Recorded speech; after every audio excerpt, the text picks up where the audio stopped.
시청자 여러분 안녕하십니까. 최충입니다. 코로나 확진자가 16일 기준 하루 9만 명을 넘었습니다. 정부는 오미크론 변이의 대확산으로 이달 말에는 하루 확진자가 13만 명에서 17만 명에 이를 수 있다고 예측했습니다. 이렇게 되면은 자가격리 확진자 그리고 밀집 접촉자 등 100만 명을 넘을 것으로 예상됩니다. 지금 추세라면 이번 대선에서 투표를 못하는 유권자가 자칫하면 수십만 명에 이를 수 있다는 우려가 나옵니다. 이 숫자는 유력 후보 간 연일 초박빙 각축을 벌이고 있는 상황에서 당락이 좌우될 수 있는 숫자입니다. 후보 간 오차범위 안에서 치열한 경쟁을 벌이는 상황인데 확진자들이 투표에 참여하지 못한다면 심각한 선거 후유증이 유발될 수 있습니다. 유권자 수십만 명이 헌법에 보장된 참정권이 침해될 경우 대통령 선거의 정당성이 위협받을 수 있는 매우 심각한 문제입니다. 이번 대선에서 투표를 할 수 있는 날은 사전투표일인 3월 4일과 5일 그리고 본투표일인 9일입니다. 중앙선관위는 거소투표 신고자에 한해서 우편투표를 허용하고 사전투표 기간에 생활치료센터에 특별 투표소를 설치해서 확진자들도 투표할 수 있게 하는 방안을 제시했습니다. 문제는 생활치료센터에 들어가지 않은 재택치료자와 사전투표일인 5일 이후에 확진되는 유권자들의 투표가 문제로 지적된 바가 있습니다. 이처럼 지난 15일 국회 본회의에서 공직선거법 개정안이 의결되기 전까지 확진자와 격리자에 대한 투표 보장에 대한 논란이 많았습니다. 그동안 지적된 점은 기존 선거 관련 규정과 방역 조치로 확진자와 자가 격리자 유권자는 2월 9일에서 13일까지 거소투표 신고를 하면 자신의 거처에서 투표 용지를 받아 기표 후에 우편으로 투표권을 행사할 수 있습니다.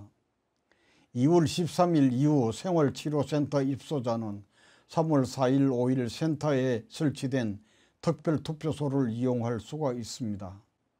하지만 우편투표 신고 기간 이후에 확진된 재택치료 환자나 사전투표 다음 3월 6일에서 9일 본투표일 사이에 확진된 사람의 투표가 문제점으로 지적된 것입니다.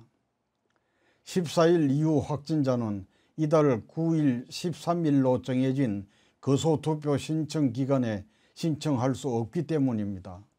사전투표가 3월 4일과 5일 이틀 동안에만 실시되므로 6일부터 선거일까지 나흘간의 생활치료센터 입소자 경우도 투표 보장 문제가 제기된 바가 있습니다.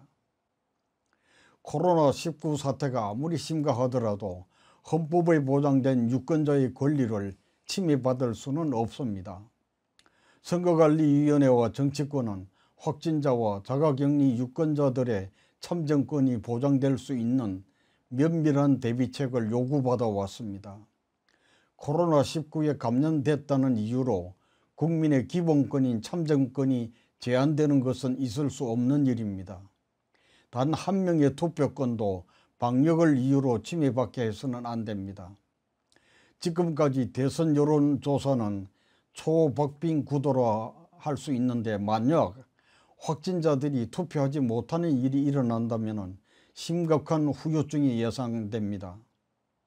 곧바로 당락에 영향을 미칠 수 있어 선거 후 심각한 공정성, 정통성 시비 가능성이 매우 높습니다. 만약 이런 일이 벌어진다면 걷잡기 어려운 국가적 혼란으로 이어질 수 있는 문제입니다. 자칫 선거 결과에 대한 논란은 물론 불복 사태의 움직임까지 나타날 수 있습니다. 최근 선거 때마다 부정선거 시비가 끊이지 않고 있었습니다. 방역을 이유로 일부 유권자가 투표하지 못할 경우 각종 업무론이 난무하는 등 후유증이 심각할 것으로 보입니다. 이런 불행한 사태는 미리 차단해야 합니다. 국회는 15일 본회의에서 확진자와 격리자들은 방역당국의 외출 허가를 받아 대선 당일인 3월 9일 오후 6시부터 7시 30분까지 투표장에서 투표를 할 수 있는 공직선거법 개정안을 의결했습니다. 농어촌 지역에 거주하는 고령자, 장애인, 임산부 등 교통약자 격리자는 관할 보건소 외출 허가를 받아서 오후 6시 이전에도 투표할 수 있게 됐습니다. 투표 당일 시간이 연장되긴 했습니다만 확진자, 격리자, 그리고 교통약자들에 대한 예상치 못한 사각지대는 없는지 당국의 철저한 점검이 요구됩니다. 또한 본 투표 당일 투표 시간을 연장할 경우 방송사의 출구조사 결과 발표 시간을 사전에 조정해서 투표에 영향을 미치지 않도록 각별히 유의해야 합니다. 투표권은 헌법에 명시된 국민의 기본 권리입니다. 유권자의 권리 행사가 코로나 사태로 차질을 빚는 일은 없어야 합니다. 방역 대책이 국민의 기본권보다 우선할 수는 없습니다. 정부와 정치권은 철저한 투표권 보장에 집중해야 합니다. 아울러 유권자는 소중한 한 표의 참정권 행사로 대한민국의 미래를 열어가야 하겠습니다. 지금까지 시청한 내용은 내외 뉴스통신 홈페이지와 유튜브 채널에서 언제든지 다시 시청하실 수 있겠습니다. 시청자 여러분 감사합니다.